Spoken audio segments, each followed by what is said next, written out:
Okay, so sooner or later we've got to move on to the conversation about leadership. But yeah, maybe just this naturally flow on to, what we just prior spoken about with you can have words and influence on people, but they're not necessarily entering their heart. Right. Right. Yeah. And that, your words and influence can go to a space where it can breed resentment even. It can. Right. Yeah. Right. And in terms of leadership, you can either be a leader or a boss. A right? boss. Yeah. Yeah. And those are two fundamentally different things altogether. Yes. As a leader, for me, I think you have to take on a different suit than that of a boss. And a boss, as we traditionally know it, is somebody who has this rigid way of doing things, and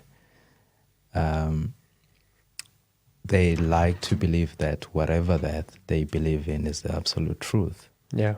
But at the same time, if you're a leader, you're more of someone who's like, I want to make sure that I actually get a diverse perspective from different people in order for me to come up to a balanced decision that would actually benefit everyone that is involved in whatever quest that you are doing. Yeah, it's interesting. I won't say it's a contradiction, but you have to, if you want to be a balanced boss and sort of move towards leadership, you have to accept that you might be wrong sometimes. Yeah. And that maybe sometimes your subordinates know better than you. Yeah. And that it's almost contradictory to because you say, oh no, I'm the boss. Well, no. Yeah. No. I think there's only one area of expertise that you may probably be good in. It could be, say for instance, you are good with business, you're good with money. But sometimes it doesn't necessarily mean that you are good with people. So, and oftentimes, as somebody who is in leadership, you'd find that oftentimes you are in the wrong, and the people around you can actually identify that, okay, that's probably not.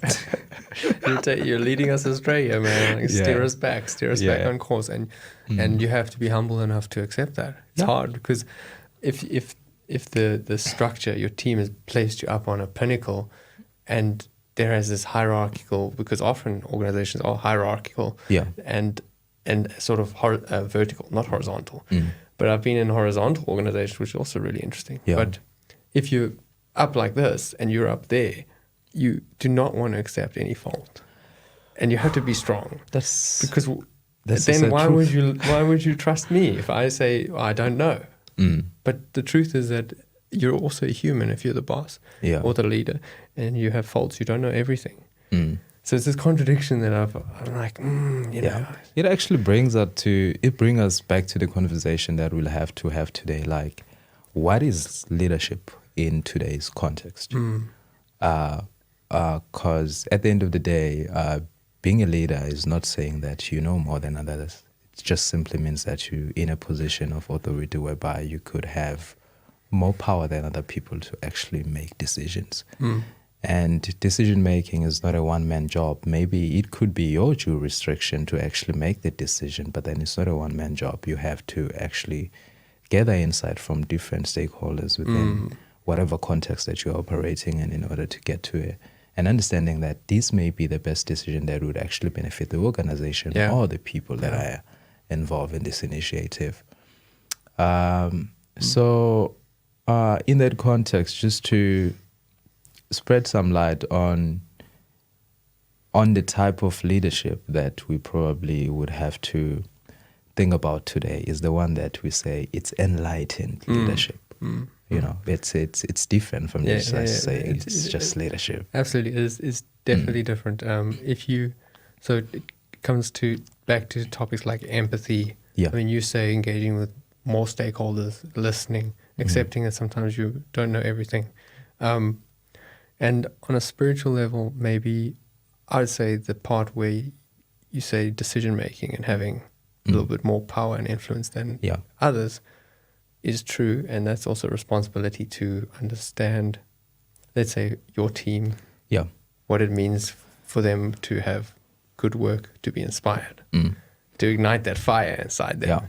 And then also your role in serving community as in product, goods and services. You know, it's like you you want to live a life where at least you don't regret what you've done.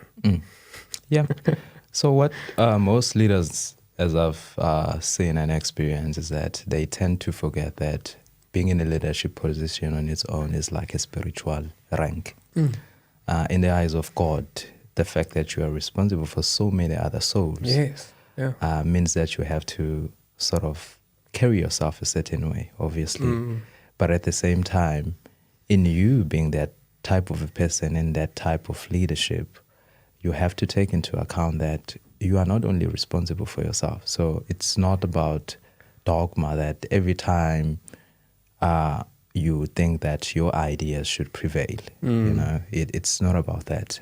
I remember Haile Selassie, he explains enlightened leadership as enlightened leadership is not some kind of a dogma or religious dogma or ideology, but then it is our ability or it is a domain for us to actually experience values such as love, compassion, curiosity, creativity, intuition, all those things. And it actually translates to the fact that at the end of the day, you have to be this kind of a leader who's sort of multifaceted in terms of how they actually present themselves to the people and what they actually bring out there to the world. Which is an interesting concept for me because I look up to Haile Selassie a lot. I think from my personal perspective, he is my spiritual teacher. And most of the things that I live by on a daily are actually things that I take from him because he has like a great body of work when it comes to how to actually lead a fulfilling life in this earth and infuse it with spirituality, of which every person, before they could even be like human, they have to be spiritual beings, and that's all who we are. Right. Yeah. Tapping into the original, because and it gets, I must admit, it gets quite odd. Yeah. If I start thinking in that direction, because I come from a science background, and I understand it's like, atoms and so many forces, when we've explained a lot with mathematics, but eventually, I must admit, things don't make sense. Yeah. And we have to start asking these questions that are really uncomfortable. But I do like the idea that you're saying, so infusing leadership with topics that aren't traditionally understood as, let's say, because I usually contrast it with management and being a boss. Sure. So what you're saying of like curiosity, empathy, intuition, love, goodness. Love. I mean, love. Yeah. It's lovely to hear, but I haven't seen it in practice. Traditional leadership, I have not seen it. But of course, like you're saying, Haile Selassie, but some of the international leaders that we look up to, sure, we see it there. But I don't see a lot in my immediate circles, and also, I mean, eventually the topic of the strong masculine leader, or the role of traditionally masculine traits as a authoritarian figure where you're ruling over people. Yeah. And I've seen that fail badly. Sure. So I do like the other side that you're saying of, well, empathy is also one of them, is not traditionally associated with men. But important. It's very important. It leads us back to the conversation about the evolution of times as well.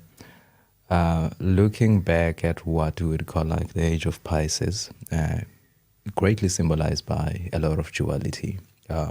It's like you have to pick either spirituality or materialism, or religion, or being free-spirited.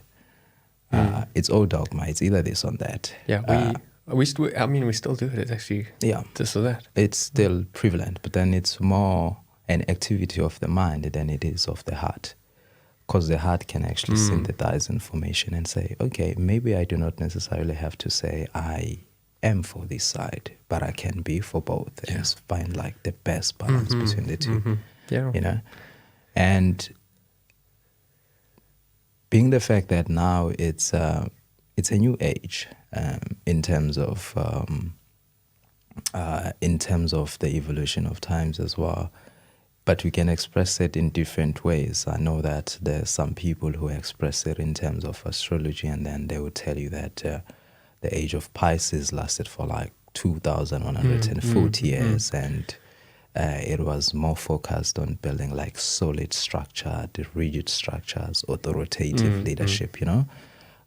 It was mainly about that. It was more focused most on, of the things we're trying to transform now were built. Yeah, it was more focused on materialism and stuff like that. Yeah. And then essentially there is the age of the Aquarius now, which is the age that we are in. It's more about synthesizing information. Yeah. And it's more symbolized about leading from the heart space. Yeah. Hence, if you look at the sign, the zodiac sign Aquarius, you see a man carrying water. There's actually a scripture about a man whereby I think it's Christ who was saying, when you see a man with a bowl of water, follow him everywhere.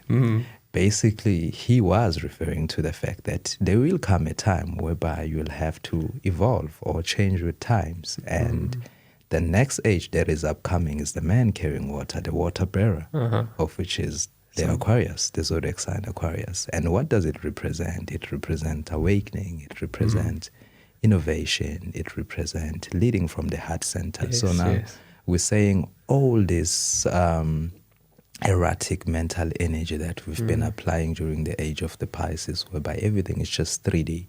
It's more what we can call separation consciousness. You perceive yourself as not necessarily being part of the whole human society or the universe. This is the crisis we're talking about at the moment. A big crisis. A big crisis. Which is the illusion of separation of self. Yeah, and separation of self. Is reaching a peak. I'm not sure how far we'll keep going with that, but it's got to stop sooner or later. It's crazy. It's crazy. I think it is. Looking at it, the whole vibration of humanity is raising, and a lot of people are actually seeing the light. People are awakening. It's not a thing of it's something that is not happening. It is happening, but then it's not going to happen overnight. Looking at the fact that each age lasts for like 2,150 years. It's like how many generations? 116 generations? That's plenty. So we still have a lot of time to actually... We got time. Okay. And the scary part is we might be at the beginning of it, Yeah. It's actually interesting. It also relates to leadership. Sometimes you're at the forefront of an idea that needs to happen. Yeah. And it's overwhelming actually. It is. It's a struggle to be what could be versus what is now. Yeah. And you're torn about. Yeah. And as a leader, you're like, well, I can see this future. Sure. Let's head that way. And you can try and convince people to follow you. It's the hard part. That's the only tricky part, because now people do not awaken according to your own time frame.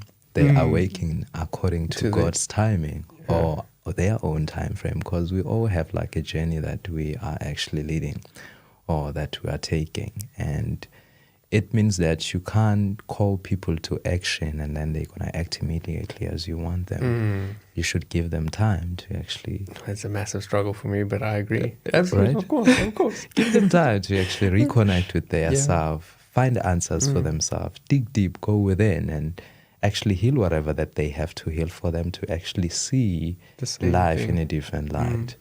And I think that's fundamentally important when you're a leader, because now you don't want to force your ideas onto other people at the same time. But at the same time, you have to make sure that you lead that example so that people could see that, oh, actually, this is the way. They may not see it immediately, but over time, they would have to see it. You would gently nudge them in the right direction.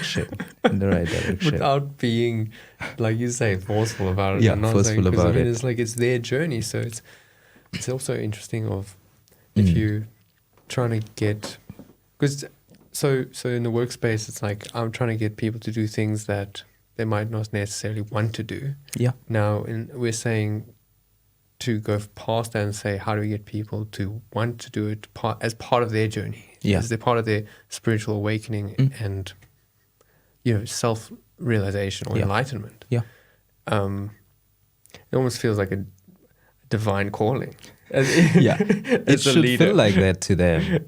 It's Also, it should also feel like that and to then them, like and then they should in turn actually feel inspired to do the same, right? to do the same. So that's what it's the Mother Teresa quote of like, Mm. well, I can't change the world on my own, but I can throw a stone into water and cast these ripples. Yeah. And so the non-visible, I say non-visible, but like the behind the scenes leader Mm. that's doing, is influencing mindsets and changing hearts. Yeah. I actually got a lot of love for that kind of person. I got so much love for that guy. Yeah. Yeah. I think one of the best leaders that I've encountered have actually that approach in life. Like they don't want to be in the forefront of things most of the time. You find them in the shadow somewhere. But then whenever they're in the room, you can feel their presence. Yeah. They may not have to say a lot, but they may not also have to do a lot. But the fact that they are there, the fact that they would just come, sit there. And they're there. Yeah. And that's interesting, right? Yeah. They don't have and to it say feels- anything. Yeah, they don't have to say anything. That's real power, though, Yeah. right? And that's, I think it was it a Winston Churchill saying of, walk quietly but carry a big stick. It's like, it's the power. And that's, we're not saying anything, but like, power is to not have to say anything and people understand. Understand. Yeah. It's more of a telepathy between two people. If two souls are equally yoked together, there's no need to have a lot of yep. Yes, yeah. We understand by how we move, by the fact that you move from that corner to that corner. I know what's going through your mind, because telepathically, we are actually interconnected as human beings. So it leads us back to the conversation about ages as well, that the age of Aquarius is a perception that we are all fundamentally interconnected as people. Yeah, I'll say a single consciousness. Yeah. I mean, because that's a very, very confusing. Unity consciousness. Yeah, it's a very confusing topic for me because I can't really understand it or explain it with science, but I feel it, and at least I feel like I can see it. But it's a spiritual concept that goes through many religions. Yeah, pretty much. And what I have noticed is that with 5D consciousness, of which is the consciousness that we talk about, unity consciousness, perceiving ourselves as fundamentally interconnected with other people, you wouldn't want to go out of your way to harm yourself, of which you're harming yourself if you are harming somebody else. Someone else, yeah. That is interconnected Absolutely, with you, because yeah. that has a ripple effect, not just on yourself, on the whole humanity as a whole. And on the flip side, also, if you serve the other person, you serve yourself. You serve yourself. Yeah, it's beautiful. It's beautiful. I again can't explain it, but it is. Yeah. I've seen it. It is. So most people, when I have these conversations around what is consciousness, what is higher level consciousness, what is 5D consciousness, what is 3D consciousness, they would ask me like, how would you know that it's 5D consciousness? And it always led me back to one conversation around the intention behind what you are doing. If the intention is pure and it's out of love and compassion for the next person, that is the higher level of consciousness.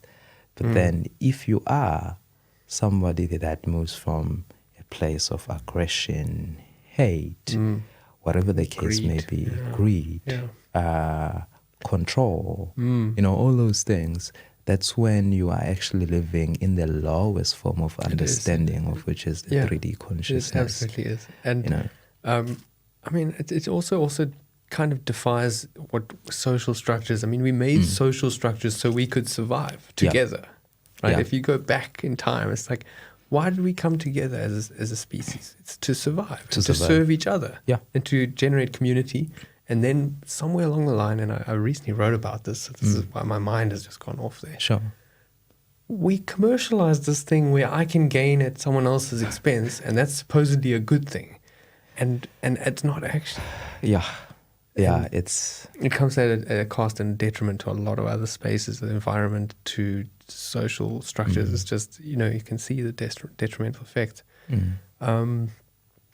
But part of this sort of being more spiritual is, I've also found I had to, very closely related is, for me at least, empathy. Because we're saying the selfishness has got us only so far, and in fact done a lot of damage. Yeah. The empathy is almost the reverse for me, is to remove self and to try and see almost everything from another perspective. Yeah, to transcend self, to be your eyes looking at me. Yeah. And it's like, well, how do you feel right now? How's your, like, that is really transcending. And then from that point, I've been able to maybe at least begin to have the, we'll say, influence that's beyond being a boss. Because I've been a boss before, and that's, honestly, it's a very pathetic. Does it even feel natural to you? It's not natural to me. Yeah. Not at all. And it's not what I can tell you right now. It's not power. It's not power. It's not power. And it's not influence. But and maybe related to the masculine and feminine traits, I've seen. You know, I can be the hard, you know, the disciplinary, you know, like, but that does not work when you want to inspire people to do something. It's the nurturing kind. Yeah, it just if you the boss type of a leader, it just plays on insecurities. Most of the time, you are just doing whatever you can just to hide that you're insecure about other things. And what you do all the time, you just go out of your way to project your own insecurities onto other people. And I think that's not the best way to actually build a society, because at the end of the day, there's a lot of shadow work and healing work that we have to do within ourselves in order for us to be able to extend ourselves to other people and be like, we are the servant leaders that we are supposed to be in building these generations. And what you're saying about empathy is a really important factor. I think all the leadership that we want in this world right now revolves around empathy, being able to actually look at the world upside down. There is some esoteric tool that some people usually use, and then they call it the hangman.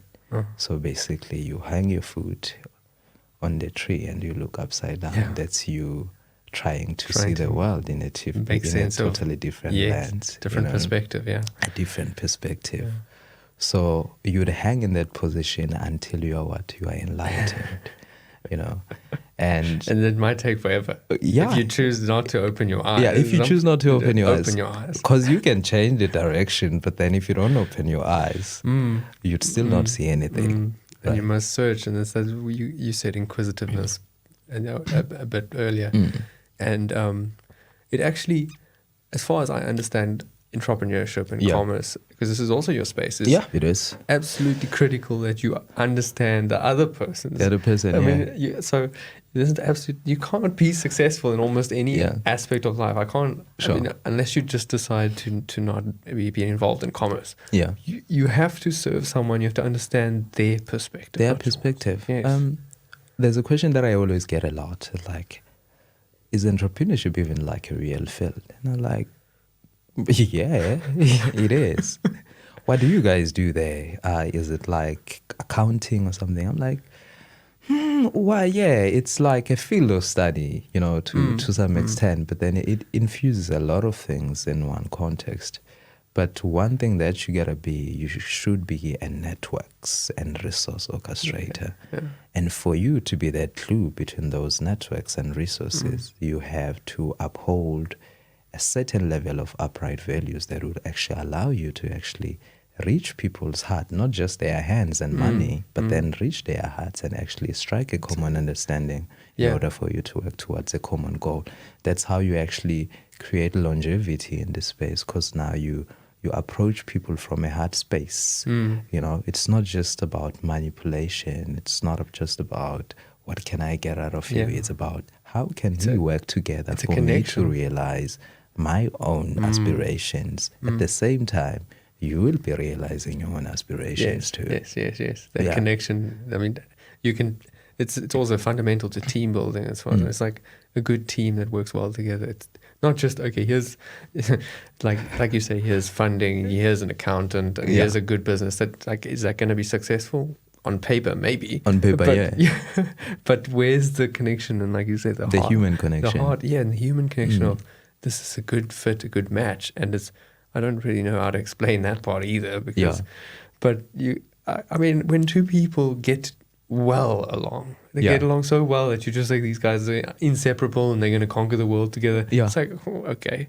But you can see it. You can say it. You can't run away from it. It's like a vibration that radiates beyond everyone's understanding. Sometimes it is. You don't understand why is it happening this way. I think I've had some experiences whereby me and someone were actually in sync in business in such a way that people, whenever we go to clients, will be like, yo guys, it's so weird that I see you alone. I can't see you without that extension of yourself, you know? Yeah. So, and it's crazy because now it speaks to not just you being in the space alone, but then it actually speaks to the connection that you have with someone else in order to actually make things happen. Yeah. And that's an interesting fact. It always proves that as the human race, we are always interconnected. Yeah. Like we are one with everything that we are and everything else that surrounds us. Yeah. You're making me think of something else now, almost like, I mean, individuals, sure, on a physical, but we can get together and make a larger human by connection, and then the larger organism we call a business. Sure. Yeah. Or a larger, as quite an odd way of thinking about it, but we're still connected if it's a good business that's well brought together, conscious, and then like you say, well, you only see the one person and not the other. Well, you're incomplete human. Sure. Bring the other person. Bring the other person. Yeah. Then like, oh, okay, now I can see now the shape. I can see the I mean, it's very odd, but I absolutely understand what you're talking about. Yeah. Sure. Even from a civic society perspective, whereby obviously we're speaking about businesses because those are like the vehicles that we use in order for us to be able to collaborate with other people. But then from a perspective level, we do need some level of collective consciousness as well that would actually bind us together in order to combat some of the most pressing problems that we face as humanity. There's still a lot of problems that we're facing as humanity. It's not just things that we tend to ignore. There's a lot. There's a lot. And it's actually a lot.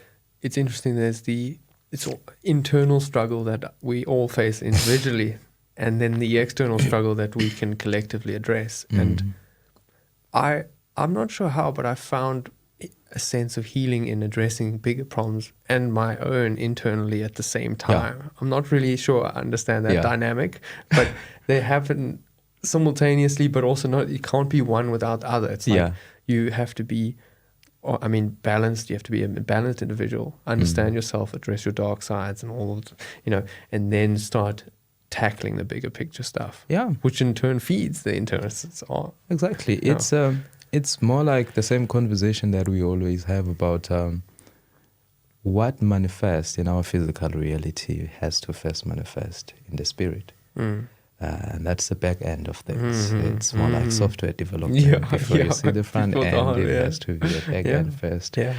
And it's the same kind of notion as well, like what you put out is what you get out. Yeah. Right? It's more the same as above. And so below.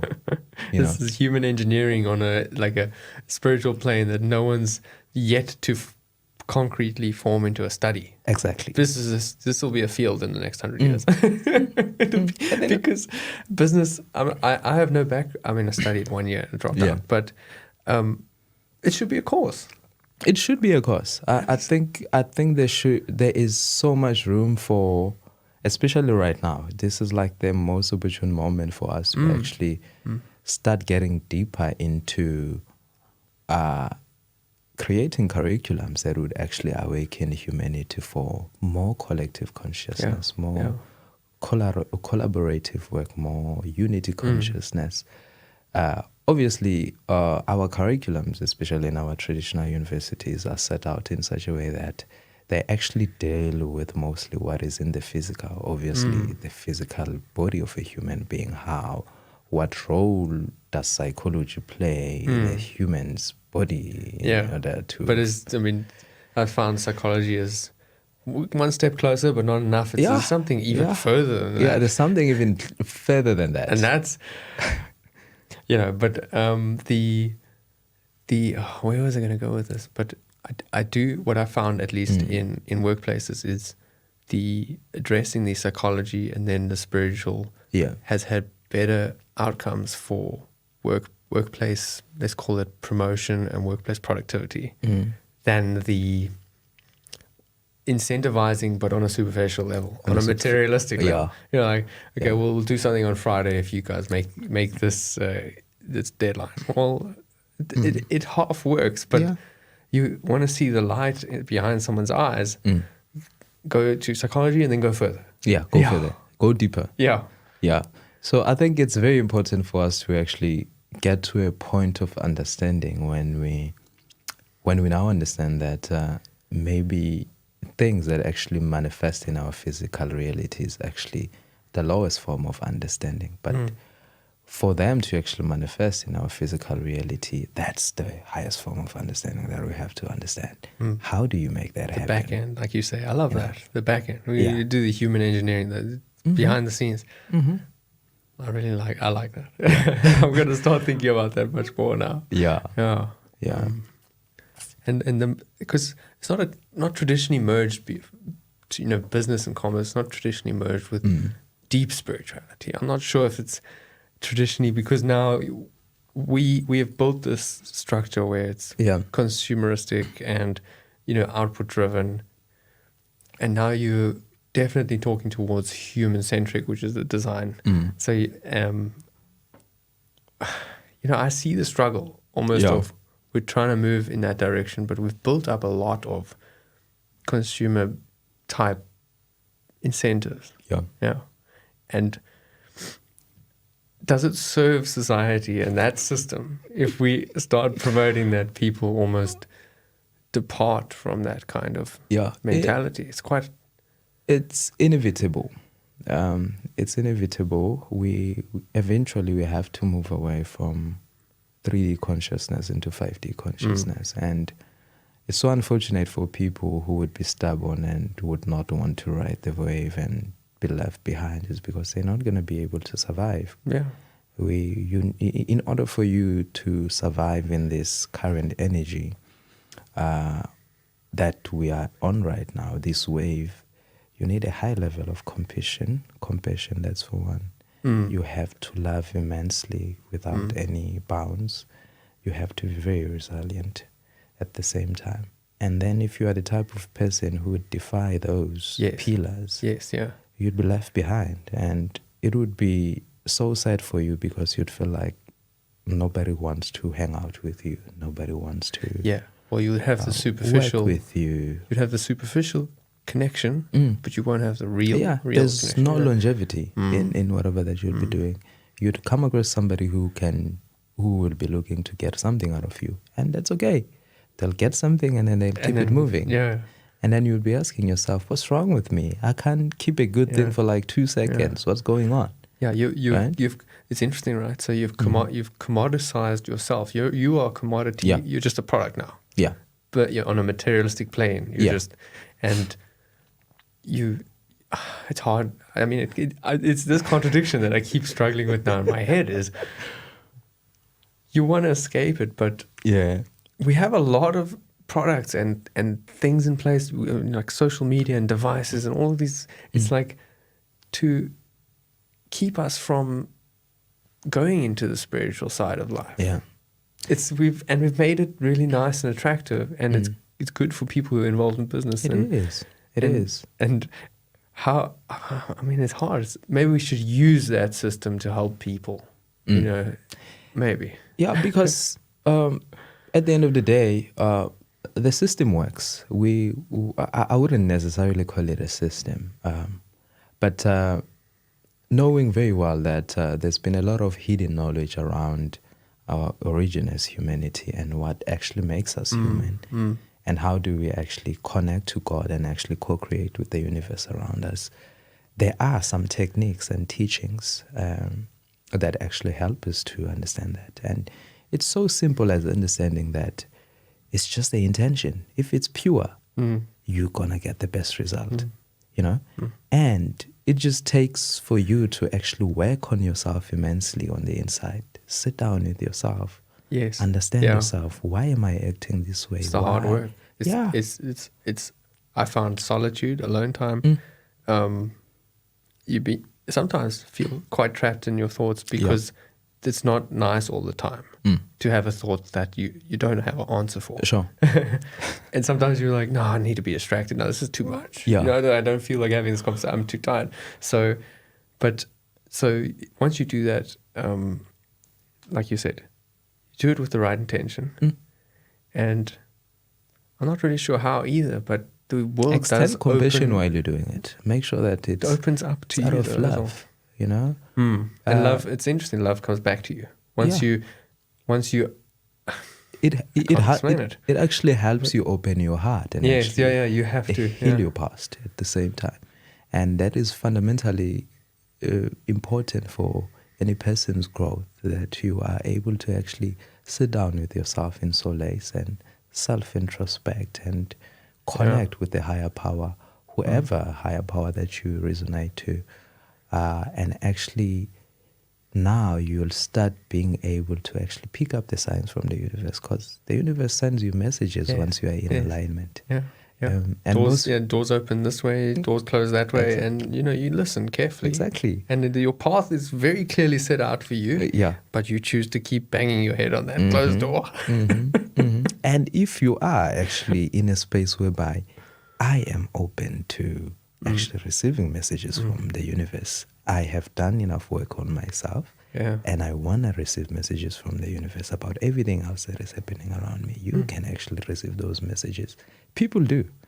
You see some of them posting 11/11s, but some of them do it at a very superficial level, and that's okay. But then the fact that the idea is there, but the idea around it, it's not necessarily just you saying, I'm just going to hit a jackpot just because I saw 11/11. It's just a message that is telling you that you are in alignment. You are in harmony with God, the universe, and everything else that surrounds you. So you are connected with everything and everything else that there will ever be at that point in time. And what can you do to stay on that highway? That then becomes a question, which leads you back to, okay, what were my steps before I get to this point? And if you can track your steps, you'd know what you would do next. And I found that even, like you're saying, steps in the highway, is intention becomes blurred because it starts out as pure, and then very often you're along this path that gets sidetracked, and you've got different paths that you might. But how many times I have to stop myself and go back to what did I originally want here? Okay, it was this. Am I doing that now? No, not at all. How many times have I done that? And I was like, Anthony, 1 year ago, you promised yourself you want to do this because of this. You're doing a totally different thing now. What is wrong with you? It's very easy to just forget. Actually leads us back to the power of visualization as well. So if you actually plan to do things, you have to visualize them. How do you visualize them? It's up to you. If you are someone who's very creative and artistic, you can draw some things. If you're someone who works well with pictures, you can get a bunch of magazines and actually visualize what you like.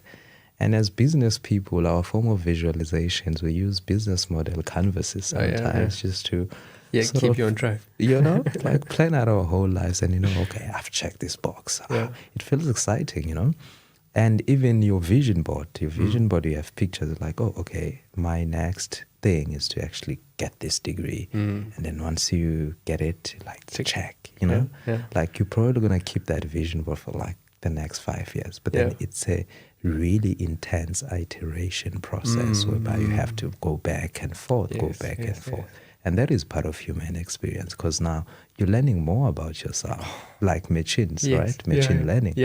They are learning from themselves. And then they improve. Each second, each time. Yeah, it's so more like a computer. And You're a your supercomputer awareness, as a human being. yeah, we are. And Yeah. your awareness, it's exactly what you're saying. I agree totally. Yeah. From day to day, your awareness changes and your perspective of yourself changes. Yeah. And the idea of what you wanted might be different. Yesterday it might actually be different tomorrow. Based For on good the and for- insight I mean, it's like- that you've received. Hopefully it should be good. It'll be good. Because we're advocating for goodness here. We all for that. We all Right. for love. We're spreading love. Right. And Yeah. there's also this important part of having, people around you as a team. And so like you said previously was a leader can go astray and, Yeah. they maybe haven't done enough introspection on each iteration of themselves. So you need people sometimes to correct your path. You do. Yeah. You need a soul tribe. And that can be a bit painful sometimes as A well. soul tribe. It's very painful. But it's just a matter of when God elevates you, He actually connects you with the right kind of people. To some extent, he makes sure that you reach your soul tribe. He can actually take you from one place to another place, and you're like, Why? why is this happening? And you have to start afresh in life. Yeah. It has happened to so many characters that you've seen in the Bible, whereby they've been taken to different locations, just like David. Very uncomfortable. I think I've been through that as well. It's not fun at all. It's not easy. And that transition is so difficult. It's so difficult because you have to start from zero. Everyone that you used to know, your old habits, they have to die. And now you have to plug in this new vibration that God has actually made for you. And then you have to be like, oh, okay, this is uncomfortable. And it's going to be comfortable. It's going to be uncomfortable for a number of months, 2 years sometimes. Yeah. Just because you have to be in that place. And that's exactly where you're going to meet your soul tribe. And that's exactly where God has sent you for a spiritual mission. Yeah, but I totally agree with you. And the point where it's uncomfortable is why I think we avoid it or don't do it, because you've invested so much in your previous version or the version you think you are, and you have signs telling you that here's a new pathway. Yeah, but this is me. I'm here. Why must I change? It's You want a new version of me that's now totally different with different friends, different people in a different environment. I don't want to do that. No ways. Sorry. Yeah, surely you've read the book, The Monk Who Sold His Ferrari. That's basically like one classic example of detaching from all that is material and actually connecting to something that actually nourishes your soul. Living in your soul purpose. And for you to actually live in your soul purpose, you have to sacrifice a lot of things, especially material. Almost things. sacrifice self. Yeah, it's like you can have one of two things. You can have your idea of yourself. Yeah. Or you can have what maybe your true soulful self. Yeah. You can't have both. Yeah. You can't have your physical, materialistic self and that one at the same time. Yeah, it's just that duality has to die. You gotta be one thing at one point in time. Connect, merge them. Yeah. And carry on. Yeah. Yeah. So it comes to that. But the only thing that you can be is fusing your masculine and feminine energy in order to achieve the best results. And that's one thing that actually manifests in the spirit. Yeah. It doesn't manifest in the physical. It's within. Yeah. Something that comes from within. Okay. We're calling it. Okay, Yeah. cool. Well, thank you. Cool. Ezra, that was good. Lovely I really conversation. enjoyed that. Thanks, my brother. Sure. Okay. Okay. All right. So that was fun. I love that.